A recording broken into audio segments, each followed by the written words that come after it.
From VOA Learning English, this is the education report. Imagine you are a student in Mexico and your teacher asks you to write a report about the country's ancient Aztec civilization. You now can do your own research on the subject through the World Digital Library or WDL. One of the 8,000 items listed on this website is a general history of the things of New Spain. It was written in the 16th century by a member of a Roman Catholic religious order. Friar Bernardino Sahagún lived in what is now Mexico. He liked many qualities of the Aztecs and wrote 13 books about them in Spanish and Nahuatl, the Aztec language. The books are stored in Florence, Italy, but you can read every page and see every picture with the World Digital Library. The library has at least one item from every member countries of the United Nations Educational, Scientific, and Cultural Organization, or UNESCO. UNESCO and the U.S. Library of Congress launched WDL in 2009. Since then, more than 25 million people have visited part of the collection. The library provides free access to thousands of objects of cultural and historical importance. The library is looking for information about Arabic and Islamic science, says Musa Murawa. He is a WDL researcher who works on all of the library's documents in Arabic. Arab countries and their libraries are strong supporters of the World Digital Library. Mr. Marawa says the library shows the United States as a partner with Arab countries in an area other than military or security matters. The library also is helping countries make electronic copies of their documents so that they are available to computer users around the world. For VOA Learning English, I'm Caroline Bersuti. From VOA Learning English, this is the Education Report. Kid Pen Alley is a non-profit organization that holds songwriting workshops for students across the United States. The organization recently visited a school in the Anacostia area of Washington. The children presented a concert with the help of songwriter and recording artist Paul Reisler. He established Kid Pen Alley in 1999. Since then, he has worked with more than 35,000 students and produced more than 2,200 songs. He says the power of music can teach children skills they might not learn in schools. He believes the American educational system is focused too much on standardized tests designed to measure knowledge. But Paul Reisler says that we now live in a creative economy. He says his group is trying to inspire children to be creative. At all elementary school in Anacostia, 95% of students come from poor families. Marlon Ray says the work is the school's dean of students. He says some of the children have difficult lives, but he says these kids still want to strive for greatness. Jana Turner is director of programs at the school. She says the 4th and 5th grade students are often focused on more than school. Some have to help their families or live in homeless shelters. A shooting took place in April directly in front of the school. No one was injured, but the incident affected the whole community. Students are often influenced by what happens around them. Still, all elementary school has a positive, hopeful atmosphere. Marlon Ray says the workshop and concert made possible by Kid Pen Ali created good memories that will last for years. For VOA Learning English, I'm Blodo Bowman. From VOA Learning English, this is the Education Report. Many Syrians are trying to study overseas while a civil war continues in their country. Thousands of Syrian university students sought help when they learned there was money to help them continue their education. Lynn Onzabak is with the Zusur, an organization for Syrians living overseas.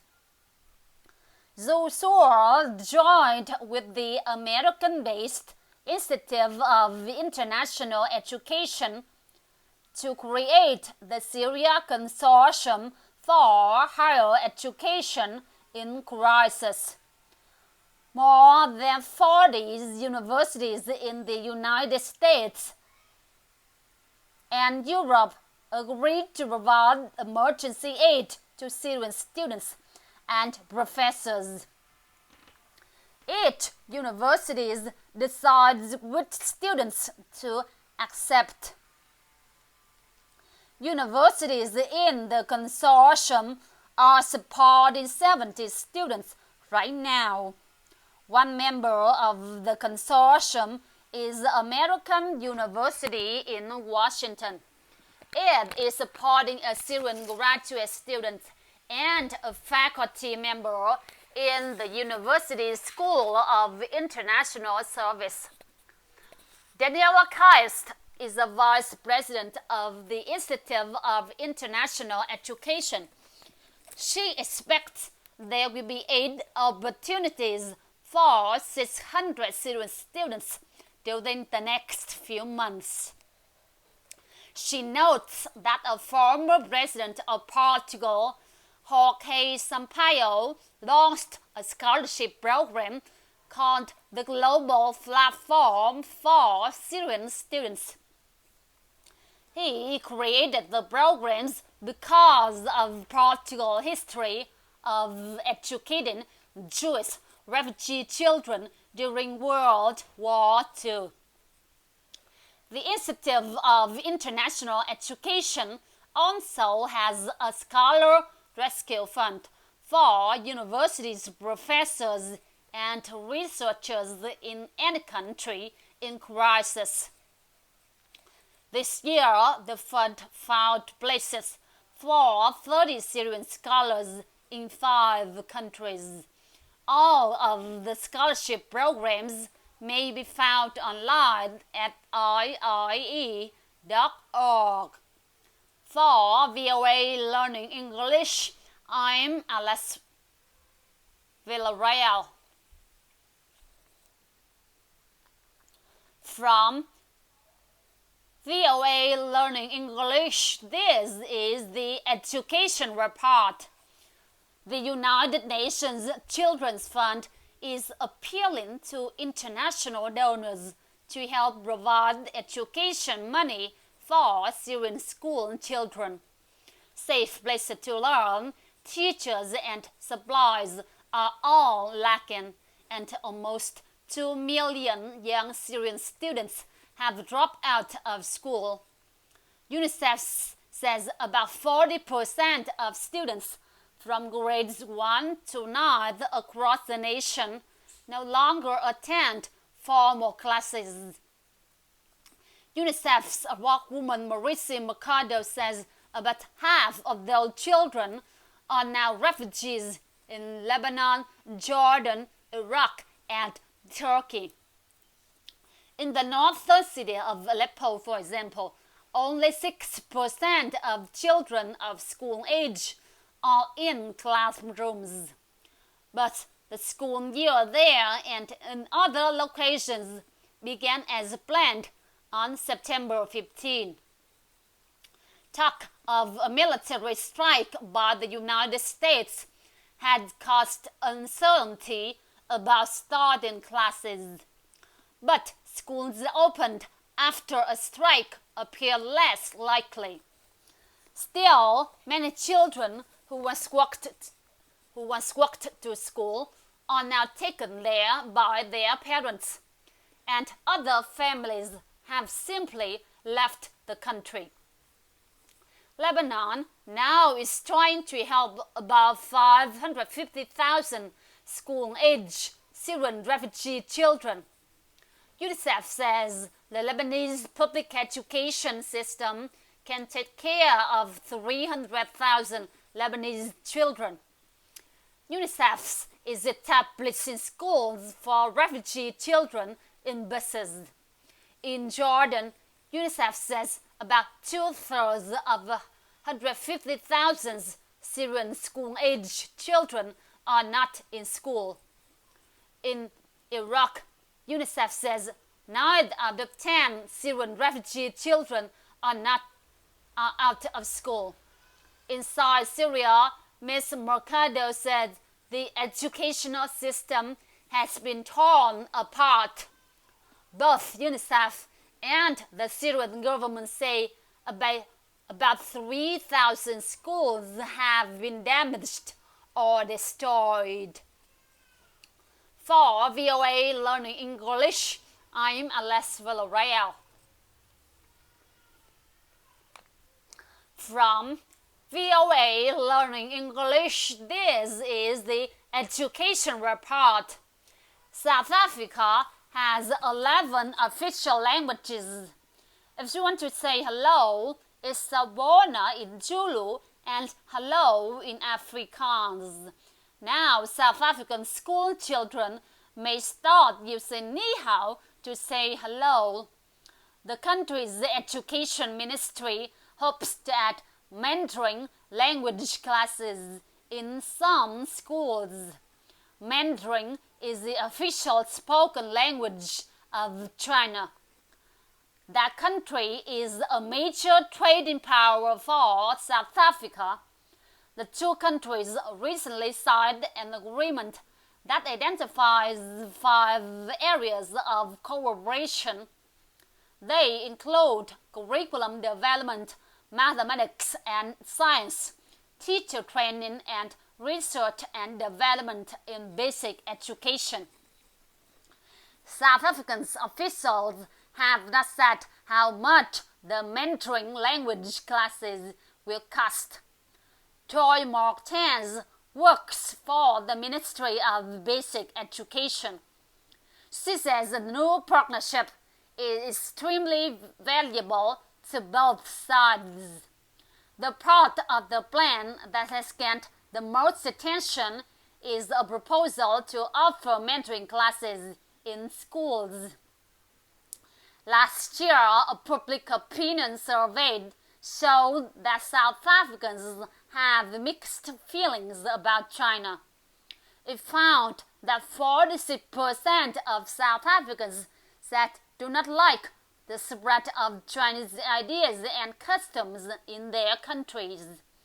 and 60% of South Africans said they dislike Chinese music, movies, and television. But Ms. Martin says that Try with China is more important than those feelings.